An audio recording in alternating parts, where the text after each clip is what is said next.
अलीगढ़ मुस्लिम university यानी AMU की। आज सुप्रीम कोर्ट में चीफ जस्टिस के तौर पर DY चंद्रचूड़ को अपना आखिरी बड़ा फैसला सुनाना था और जो फैसला आया उसमें थोड़ी खुशी भी है, थोड़ा सस्पेंस भी। खुशी इसलिए क्योंकि सुप्रीम कोर्ट ने देश के सबसे बड़े विश्वविद्यालयों में शामिल AMU को अल्पसंख्यक संस्थान का दर्जा देने से इनकार करने वाला फैसला पलट दिया है। और सस्पेंस इसलिए क्योंकि यूनिवर्सिटी अल्पसंख्यक संस्थान है या नहीं, इसका फैसला सुप्रीम कोर्ट की 3 जजों की बेंच करेगी। अब हम आपको सुप्रीम कोर्ट के फैसले की बड़ी बातें बता देते हैं। सुप्रीम कोर्ट ने अपने फैसले में कहा है कि AMU अल्पसंख्यक संस्थान के दर्जे का हकदार। अदालत ने यह भी कहा कि कोई संस्थान केंद्रीय कानून के तहत बनाया गया है, सिर्फ इसका हवाला देकर उसके अल्पसंख्यक दर्जे को नहीं छीना जा सकता। फैसला सुनाते हुए चीफ जस्टिस DY चंद्रचूड़ ने कहा कि कोई भी धार्मिक समुदाय शिक्षण संस्थान की स्थापना कर सकता है।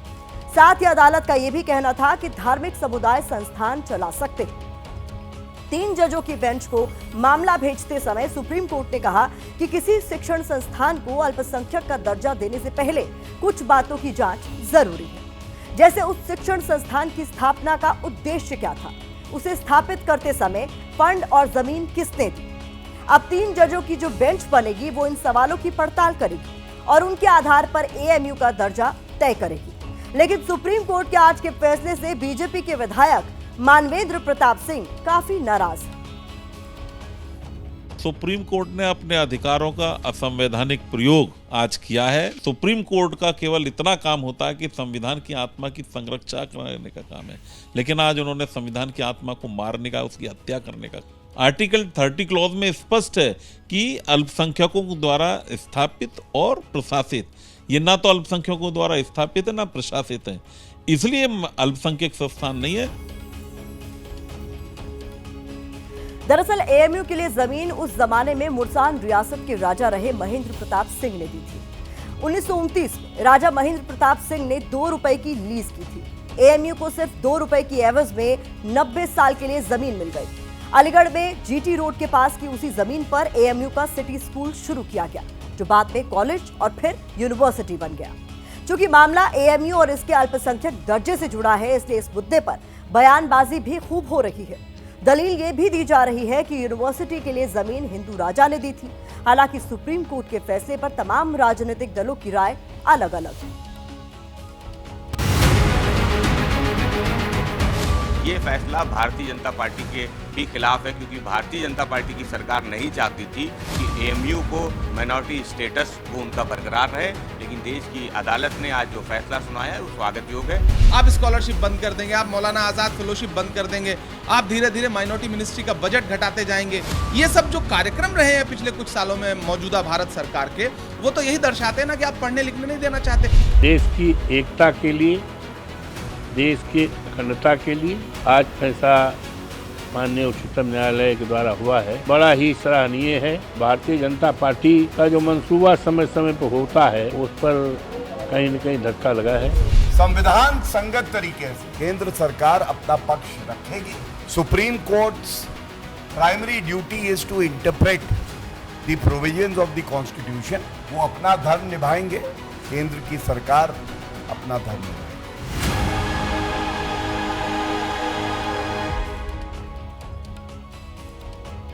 अब अलीगढ़ मुस्लिम यूनिवर्सिटी पर सुप्रीम कोर्ट के फैसले की व्याख्या राजनीतिक दल अपने अपने हिसाब से कर रहे हैं, लेकिन AMU कैंपस से जुड़े लोगों की राय अलग है। वहां खुशी का माहौल है। कोर्ट का फैसला आने के बाद वहां मिठाइयां भी बांटी गई। सुप्रीम कोर्ट के आज के फैसले के बाद मुस्लिम समुदाय का मानना है कि 3 जजों की बेंच का फैसला भी उनके ही पक्ष में आएगा।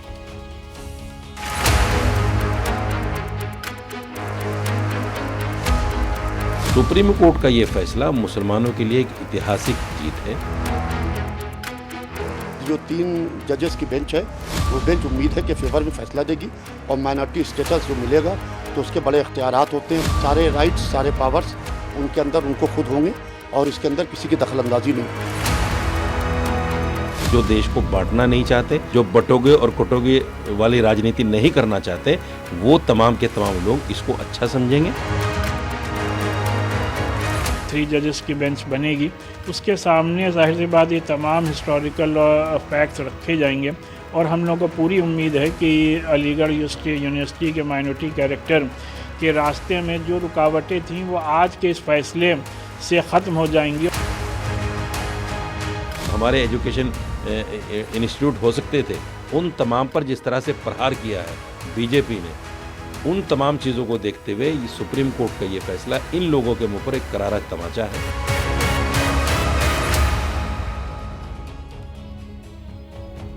अब सवाल यह है कि आगे चलकर फैसला अगर एएमयू या मुस्लिम पक्ष के मन मुताबिक नहीं आया, यानी अल्पसंख्यक का दर्जा नहीं दिया गया, तो क्या होगा? अगर अल्पसंख्यक का दर्जा मिला तो क्या होगा? ये समझना भी आपके लिए जरूरी है। अगर एएमयू को अल्पसंख्यक दर्जा दिया गया तो एससी, एसटी, ओबीसी छात्रों को आरक्षण नहीं देना होगा, वरना आरक्षण देना पड़ेगा। अगर माइनॉरिटी दर्जा मिला तो एससी, एसटी, ओबीसी स्टाफ की भर्ती में आरक्षण नहीं देना पड़ेगा, नहीं तो स्टाफ की भर्ती में आरक्षण देना पड़ेगा। इसी तरह अल्पसंख्यक दर्जा मिलने पर मुस्लिम माइनॉरिटी को अलग से 50% रिजर्वेशन मिलेगा। अल्पसंख्यक दर्जा नहीं मिला तो मुसलमानों को अलग से रिजर्वेशन भी नहीं मिलेगा। कानूनी लड़ाई में आगे क्या होता है अभी ये तो कहना मुश्किल है, लेकिन आज के फैसले से एएमयू के छात्र बेहद खुश।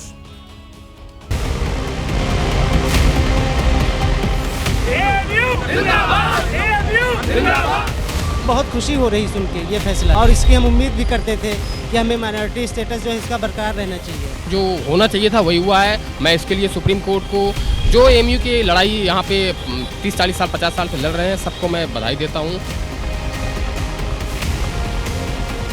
सुप्रीम कोर्ट ने फिर से एक बार भरोसा जीता है, यानी ये है कि इस देश का सेकुलर ढांचा बरकरार रहेगा। देश के मुसलमानों का भारतीय जो न्याय प्रणाली है उसके ऊपर भी विश्वास बढ़ता जा रहा है। आज सीजीआई और इंडियन सुप्रीम कोर्ट ने मोदी जी की उस बात को मान लिया है जिसमें मोदी जी बार बार कहते हैं कि सबका साथ, सबका विकास और सबका विश्वास।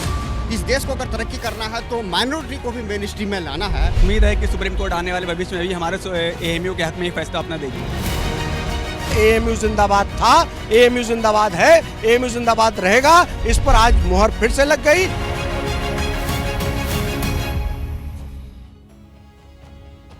अलीगढ़ मुस्लिम यूनिवर्सिटी पर 4-3 के बहुमत से फैसला सुनाने वाली सुप्रीम कोर्ट की 7 जजों की बेंच में शामिल कौन कौन से जज फैसले के साथ थे और किन की राय अलग थी, आपको ये भी बता देते हैं। Chief justice of India DY Chandrachud इस फैसले के साथ थे, जबकि जस्टिस दीपांकर दत्ता इससे असहमत। इसी तरह जस्टिस संजीव खन्ना फैसले के पक्ष में थे, लेकिन जस्टिस SC शर्मा की राय फैसले के खिलाफ थी।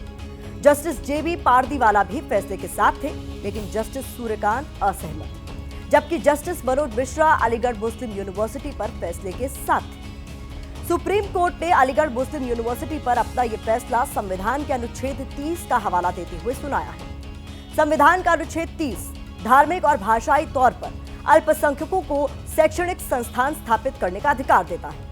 सुप्रीम कोर्ट ने कहा है कि संविधान लागू होने से पहले बना कोई संस्थान अनुच्छेद 30 के तहत अल्पसंख्यक संस्थान का दर्जा पा ही नहीं सकता।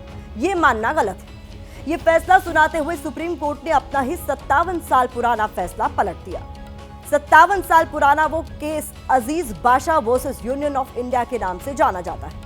इस केस में यूनिवर्सिटी के लिए माइनॉरिटी स्टेटस बहाल करने की मांग की गई थी। अपील करने वाले अजीज बाशा की तरफ से तर्क दिया गया कि संस्थान के लिए चंदा सर सैयद अहमद खान ने जुटाया था, लेकिन सुप्रीम कोर्ट ने माना कि सर सैयद अहमद खान के कहने पर ब्रिटिश सरकार ने यूनिवर्सिटी को मान्यता दी थी। अपील करने वालों का कहना था कि एएमयू की शुरुआत अल्पसंख्यकों के प्रयास से उनके फायदे के लिए की गई थी, लेकिन सुप्रीम कोर्ट ने माना कि सर सैयद अहमद खान के कहने पर ब्रिटिश सरकार ने यूनिवर्सिटी को मान्यता दी थी। अजीज बाशा की तरफ से एएमयू को अल्पसंख्यक संस्थान का दर्जा देने की मांग की गई, लेकिन सुप्रीम कोर्ट ने कहा कि एएमयू को ना तो मुस्लिमों ने बनाया और ना उन्होंने शुरू किया, इसलिए अल्पसंख्यक संस्थान के दर्जे का दावा सही नहीं। सुप्रीम कोर्ट के इस फैसले से अल्पसंख्यकों का एक बड़ा तबका काफी नाराज था। इसके 13 साल बाद इस मामले में केंद्र सरकार ने बड़ा कदम उठाया। 1981 में केंद्र में इंदिरा गांधी की सरकार थी। सरकार ने एएमयू एक्ट में बदलाव किया और मुसलमानों का पसंदीदा संस्थान बताते हुए एएमयू को अल्पसंख्यक संस्थान का दर्जा दे दिया। इसके बाद से सब कुछ शांति के साथ चलता रहा, लेकिन 24 साल के बाद एएमयू का एक फैसला विवाद की वजह बन गया। साल 2005 में एएमयू ने मेडिकल के पीजी कोर्स में 50% सीटें मुस्लिम छात्रों के लिए रिजर्व कर दी। इसके खिलाफ गैर मुस्लिम छात्र इलाहाबाद हाईकोर्ट पहुंच गए। फैसला 2006 में आया, जिसमें इलाहाबाद हाईकोर्ट ने एएमयू को अल्पसंख्यक संस्थान नहीं माना।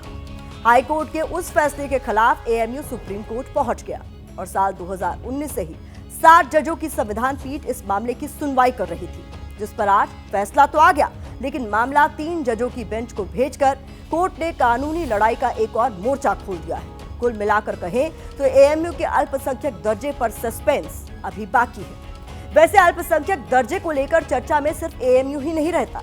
इस लिस्ट में दिल्ली का जामिया मिलिया इस्लामिया, दिल्ली का ही सेंट स्टीफेंस कॉलेज, बेंगलुरु का Saint John Medical College, Vellore के क्रिश्चियन मेडिकल कॉलेज जैसे कुछ और संस्थान भी शामिल हैं। हालांकि कानून के जानकारों का कहना है कि सुप्रीम कोर्ट की 3 जजों की बेंच एएमयू के माइनॉरिटी स्टेटस पर जो फैसला देगी वो सिर्फ और सिर्फ एएमयू पर ही लागू होगा।